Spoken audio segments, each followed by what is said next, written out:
Sinagoga Sion, una dintre cele 7 sinagogi de pe teritoriul orașului Oradea, una dintre cele 7 sinagogi rămase pe teritoriul orașului Oradea. Ea este singura sinagogă neologă, singura sinagogă a evreilor reformați din Oradea. Este una dintre cele mai vechi existente astăzi în Oradea. Ea are un plan tipic pentru sinagogile construite la sfârșitul secolului al XIX-lea și începutul secolului 20.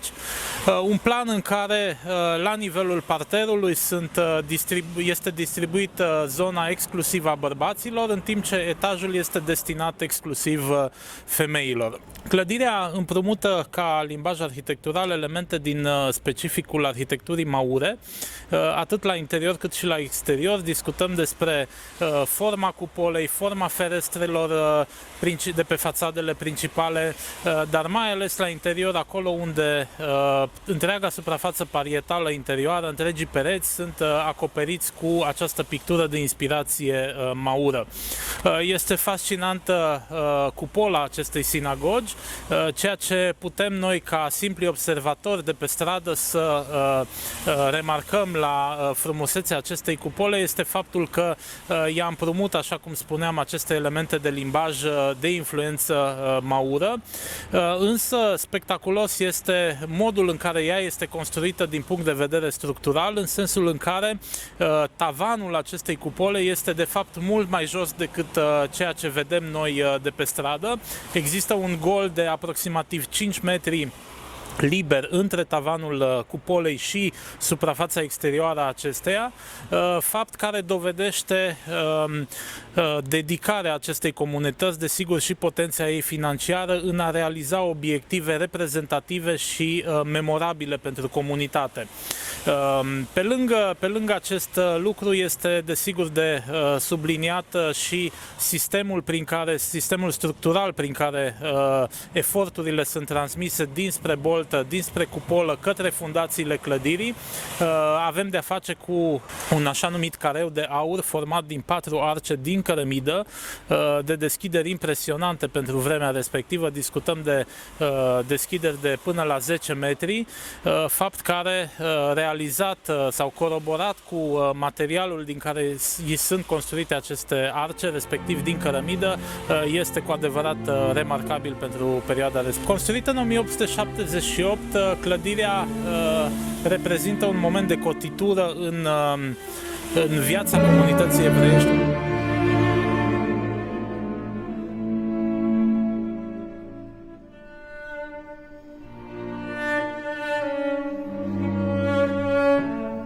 Templul Sion reprezintă arhetipul planului sinagogal orădean. În anul 1870, 200 de familii evreiești orădene se desprind din comunitatea ortodoxă, conturând noua ramură reformistă a ideologiei evreiești. Peste numai 7 ani începe construcția marelui templu neolog de pe malul Crișului Repede, arhitect fiind Bush David, iar Rimonoții Kalman, senior, demarează lucrările. În mai puțin de un an și jumătate, Templul Sion a fost inaugurat cu mare fast la 22 septembrie 1878. Pictura interioară este de inspirație maură, fiind realizată de către decoratorul Horovitz Mor din Cosițe. Construită în inima orașului, sinagoga Sion este unul dintre cele mai reprezentative repere arhitectonice ale orașului. Replica sinagogii din Nürnberg, clădirea amplasată pe strada Independenței, propune câteva particularități deosebite, atât ale iudaismului, cât și din punct de vedere urbanistic. În ceea ce privește estetica, asistăm la o alăturare interesantă de elemente stilistice și decorative. La exterior este o compoziție eclectică de inspirație barocă, iar în interior pictura murală este de evidentă inspirație maură. După lucrările de restaurare inițiate de comunitatea evreilor din Oradea, în parteneriat cu autorități locale, beneficiind de sprijin guvernamental și de fonduri transfrontaliere, Sinagoga Sion este astăzi unul dintre cele mai importante spații orădene destinate actelor culturale diverse, expoziții, spectacole, turismului și urbanismului local în general.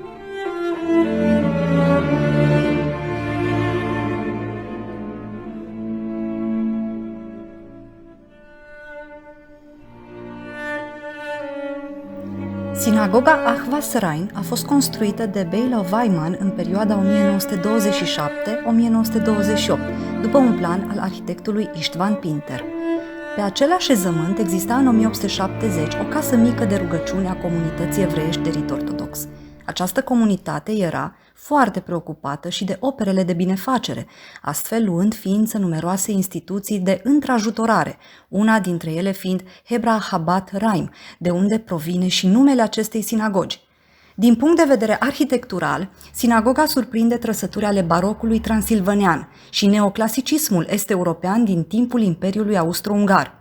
După renovare, sinagoga a fost reinaugurată în decembrie 2018, fiind astăzi Muzeul de Istorie al Evreilor din Oradea. În acest muzeu sunt expuse la parter obiecte de cult iudaice.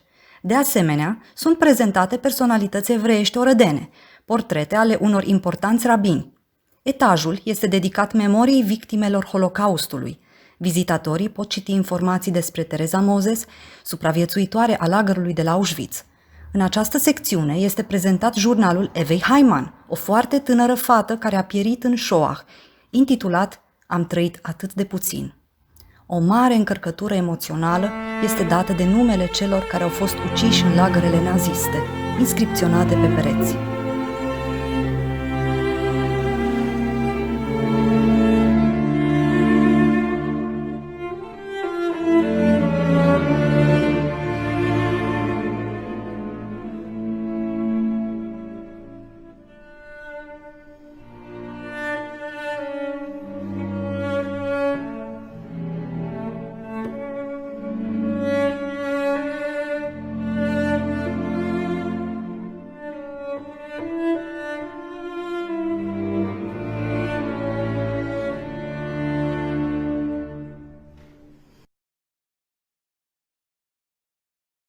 Muzeul Comunității Evreiești din Oradea și sectorul sau segmentul dedicat Holocaustului prin care comunitatea evreilor din Oradea a trecut este locat în sinagoga Ahvas Rain, situată pe strada Primăriei. Este o fostă sinagogă convertită din punct de vedere funcțional la funcțiunea de muzeu, spațiu muzeal. Este de asemenea o sinagogă construită la sfârșitul secolului, după niște planuri constituite la sfârșitul secolului al XIX-lea, dar construită între cele două războaie mondiale. O sinagogă care impresionează în primul rând prin decorativismul exterior. Sunt nenumărate elemente artistice care fac trimitele la cultura maură și în același timp eclectismul de influență barocă pe care îl putem constata la nivelul torsadelor exterioare, a formei acoperișului, precum și a frontonului din fațada principală, ne impresionează prin acest echilibru, prin această armonie a stilurilor îmbinate, fapt care ne determină să catalogăm și să încadrăm această clădire într-una dintre cele mai reprezentative clădiri eclectice din orașul Oradea. Clădirea în sine este structurată asemeni tuturor celorlalte sinagogi în funcție de utilizatorii ei finali, în speță de enoriașii care frecventau slujbele religioase, în sensul în care la parter regăsim spațiul destinat dulapului Torei și amvonului, bimahului, așa cum îi se spune în iudaică, respectiv zona dedicată bărbaților. La etaj însă, cu accese exclusiv din exteriorul clădirii, regăsim zonele destinate femeilor, iar prin proiectul de reabilitare și de conversie funcțională pe care l-am dus la bun sfârșit și apoi l-am implementat, am regândit aceste spații, aceste legături de fluxuri în ideea în care este evident faptul că un muzeu trebuie să funcționeze ca un circuit închis în care vizitatorul nu este pus în situația de a ieși din incinta clădirii și apoi a reveni la etajul superior. Din acest punct de vedere am reușit să reorganizăm spațiile interioare în sensul în care acum vizitatorii acestui muzeu pot să parcurgă întreaga expoziție fără să părăsească incinta clădirii.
Una dintre cele mai reprezentative clădiri de cult iudaic din Oradea este Sinagoga Mare de Rit Ortodox.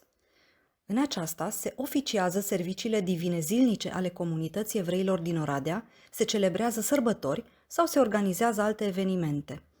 Construită în 1890 de Knap Ferenc, după planurile lui Bach Nandor, sinagoga ortodoxă este lăcașul de cult iudaic care reflectă cel mai bine influențele maure.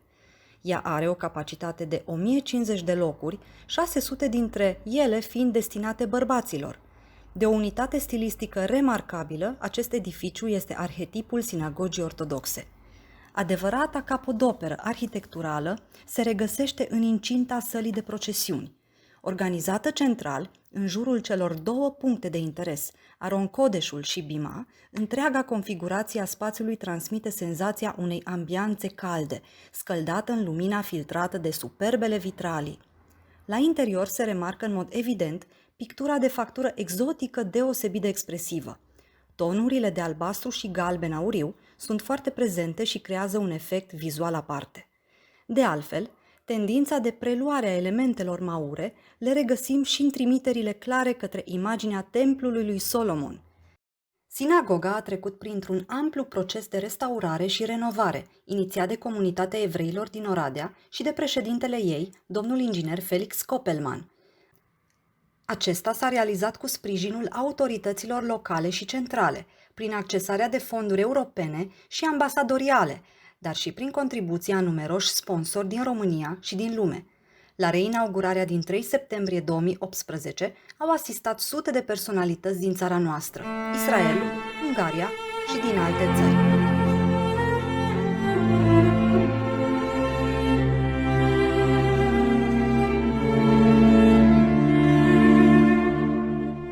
Concluzie. Pe lângă cele 3 sinagogi prezentate în această scurtă filmare, mai există alte câteva lăcașuri de cult iudaic în Oradea, aflate în diferite stadii de conservare. Un tur virtual mai cuprinzător al Oradiei evreiești va fi realizat în curând, în care vor fi prezentate și minunatele palate în stil Art Nouveau sau Secesion, edificate de antreprenori și industriași evrei. Casa Darvaș la Roș, Palatul Moscovici, Palatul Ulman, Palatul Vulturul Negru,